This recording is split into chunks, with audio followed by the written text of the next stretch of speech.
এবার ধর চলো জিভটা কমে ঠিক করে থাকবার আর বলিস না এবার একটু খাওয়াবি তো আয়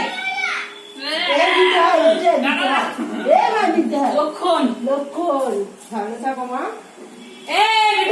খাওয়াচ্ছি তাড়াতাড়ি আয় এটা তো বাবা খাইছে দেখ মাছিকে। কি খাওয়াতে হবে? একটা ফটো দাও একটা ফটো দাও একটা হলুদ থেকে ফটো দাও একটা দাও দিতে হয় আরে দে রে তিলক কেটে দিল যেকোনো একটা দিলেই হবে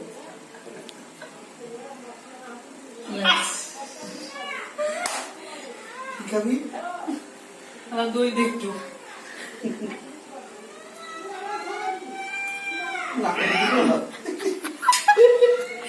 মিষ্টি খাওয়া একটা